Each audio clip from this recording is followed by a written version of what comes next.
Hello കൂട്ടുകാരെ, എല്ലാവർക്കും സുഖല്ലേ?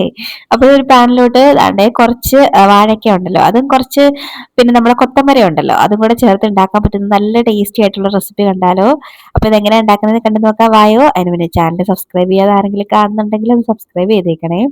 അപ്പോൾ ദാണ്ടെ ഞാൻ ഇത് ഉണ്ടാക്കാൻ വേണ്ടി ഒരു രണ്ട് വാഴയ്ക്ക എടുത്ത് ഇതുപോലെ നീളത്തിൽ അരിഞ്ഞ് ഒന്ന് വെള്ളത്തിൽ ഇട്ടേക്കാണ് കേട്ടോ. കളറ് മാറാതിരിക്കാൻ വേണ്ടിയിട്ടാണ് വെള്ളത്തിലിട്ട് വെച്ചേക്കുന്നത്. അപ്പൊ നമുക്കിത് അങ്ങോട്ട് മാറ്റി വെക്കാം. അതുപോലെ കുറച്ച് കൊത്തമര എടുത്തിട്ട് ഇതുപോലെ നീളത്തിലാണ് കേട്ടോ അത് ഒന്ന് കട്ട് ചെയ്ത് എടുത്തേക്കുന്നത്. വളരെ കുറച്ച് മാത്രമേ ഉള്ളൂ കൊത്തമര.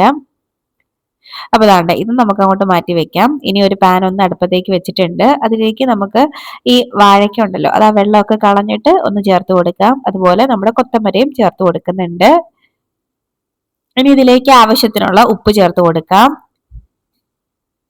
കൂടെ ആവശ്യത്തിന് കുറച്ച് മഞ്ഞൾപ്പൊടി, ഒരു അര ടീസ്പൂൺ മഞ്ഞൾപ്പൊടിയും കൂടെ ചേർത്ത് കൊടുക്കുന്നുണ്ട്. ഇനി നമുക്ക് കുറച്ച് വെള്ളം, ഇത് വേവാനും പാകത്തിന് കുറച്ച് വെള്ളം കൂടെ ചേർത്ത് കൊടുക്കാം. ചേർത്ത് കൊടുത്തിട്ടേ ഇനി നമുക്ക് ഇതെല്ലാം കൂടെ ഒന്ന് മിക്സ് ആക്കി എടുക്കാം. മഞ്ഞൾപ്പൊടിയും ഉപ്പും ഒക്കെ എല്ലാ ഭാഗത്തേക്കും ഒന്ന് ആവിക്കോട്ടെ.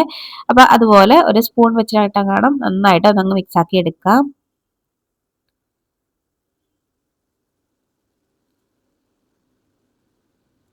അപ്പൊ ദാണ്ടെ ഇതുപോലെ എല്ലാം ഒന്ന് മിക്സ് ആക്കി എടുത്തിട്ടുണ്ട്. അപ്പൊ ഞാൻ ഇതിലേക്ക് കുറച്ച് കറിവേപ്പിലയും കൂടെ ചേർത്ത് കൊടുക്കുന്നുണ്ട്. അപ്പൊ കുറച്ച് കറിവേപ്പിലയും കൂടെ ചേർത്തിട്ട് നമുക്ക് ഇനി അത് മിക്സ് ആക്കാനൊന്നും നിൽക്കുന്നില്ല. നേരിട്ട് അടച്ചു വെക്കുകയാണ്. അടച്ചു വെച്ചിട്ട് ഒരു 5-6 മിനിറ്റ് മതിയാവും കേട്ടോ അതൊന്ന് കുക്കായിട്ട് വരാനായിട്ട്. അപ്പൊ ആ ഒരു സമയം കൊണ്ട് ഒരു മിക്സിയുടെ ജാർ ഒന്ന് എടുത്ത് വെച്ചിട്ട് അതിലേക്ക് ഒരു അരക്കപ്പോളം തേങ്ങ ചേർത്ത് കൊടുക്കുന്നുണ്ട്. ഇനി ഇതിലേക്ക് ചേർത്ത് കൊടുക്കുന്നതാണ് കേട്ടോ പൊട്ടുകടല. അപ്പൊ ഈ പൊട്ടുകടല ഒഴിവാക്കരുത് ട്ടോ, ഉണ്ടെങ്കിൽ ചേർത്ത് കൊടുത്തേക്ക്, നല്ല ടേസ്റ്റ് ആണ്.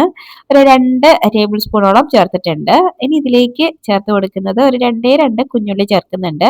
ഒരു 3 വെളുത്തുള്ളി അല്ലി ചേർക്കുന്നുണ്ട്. ഇനി ഒരു ടീസ്പൂണൊക്കെ ചെറിയ ജീരകം ചേർക്കുന്നുണ്ട്. ഒരു ടീസ്പൂൺ മുളക് പൊടി, കാശ്മീരി ചില്ലിയാണ് കേട്ടോ. അത് ചേർത്ത് കൊടുത്തിട്ട് നമുക്ക് ഒന്ന് ക്രഷാക്കി എടുത്ത് കൊണ്ടുവരാം. ഒരുപാട് അരഞ്ഞു പോകണ്ട, ഇതുപോലെ ക്രഷ് ആക്കിയാൽ മതിയേ. അപ്പൊ ഇതങ്ങോട്ട് മാറ്റി വെക്കാം. ദാണ്ടെ നമ്മുടെ വേവിക്കാൻ വെച്ചിരിക്കുന്ന ഐറ്റം ഒക്കെ നന്നായിട്ട് വെന്ത് ആ വെള്ളമൊക്കെ ഒന്ന് വറ്റി വന്നിട്ടുണ്ട് കണ്ടോ. വെള്ളമൊക്കെ നല്ലപോലെ വറ്റിയിട്ടുണ്ട്. കുറച്ചും കൂടെ ആയിരുന്നെങ്കിൽ അടുക്കി പിടിച്ചേനെ. അപ്പൊ ദാണ്ടെ ആയിട്ടുണ്ട്. അപ്പൊ ഇനി നമുക്ക് ഇതിലേക്ക് ആ ഒരു അരപ്പുണ്ടല്ലോ, നമ്മൾ റെഡിയാക്കി വെച്ചേക്കുന്ന അരപ്പും കൂടെ ചേർത്ത് കൊടുക്കാം. അപ്പൊ ഞാൻ മുളക് പൊടി ചേർത്ത് കൊടുത്തത് എൻ്റെ കയ്യിൽ വറ്റൽമുളക് ഇല്ലാത്തത് കൊണ്ടാണ് കേട്ടോ. നിങ്ങളുടെ കയ്യിൽ വറ്റൽമുളക് ഉണ്ടെങ്കിൽ വറ്റൽമുളക് ചേർത്താലും മതി. അപ്പൊ ദാണ്ടെ ഇത് അരപ്പ് നന്നായിട്ട് ആ മിക്സിയുടെ ജാറിൽ നിന്ന് അങ്ങോട്ട് എല്ലാം അങ്ങോട്ട് വടിച്ചങ്ങോട്ട് ഇട്ട് കൊടുക്കാം. ഇനി നമുക്ക് എല്ലാം കൂടെ ഒന്ന് മിക്സ് ആക്കി എടുക്കാം.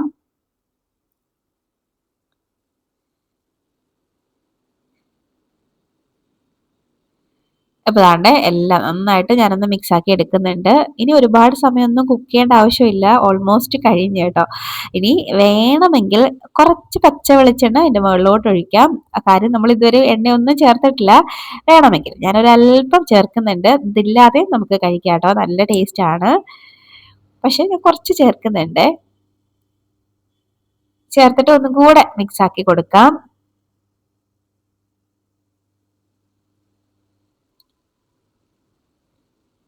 അപ്പം ഇതുപോലെ ഒന്ന് മിക്സ് ആക്കിയാൽ മതി. അപ്പൊ ഇത്രയേ ഉള്ളൂ പരിപാടി. ഇത്രയേ ഉള്ളൂ, വളരെ സിമ്പിൾ ആണ്, പക്ഷെ നല്ല ടേസ്റ്റ് ആണ്. ഈ കൊത്തമരയൊക്കെ കഴിക്കാതെ മാറ്റി വെക്കുന്നവർക്കൊക്കെ ഉണ്ടല്ലോ, ഈ ഈ വാഴയ്ക്കയും കൂടെ ചേർത്തൊന്ന് ഉണ്ടാക്കി കൊടുത്തു നോക്ക്. പാത്രം കാലിയാക്കും കേട്ടോ, നല്ല ടേസ്റ്റ് ആണ്.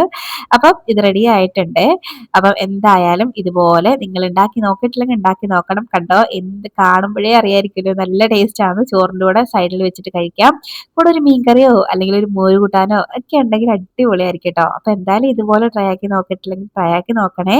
എന്നിട്ട് നിങ്ങളുടെ അഭിപ്രായം ഷെയർ ചെയ്യാൻ മറക്കല്ലേ. അപ്പൊ നമുക്ക് ഇനി ഒരു റെസിപ്പിയുമായിട്ട് വീണ്ടും കാണാടോ. അതുവരേക്കും ബൈ. Thanks for watching.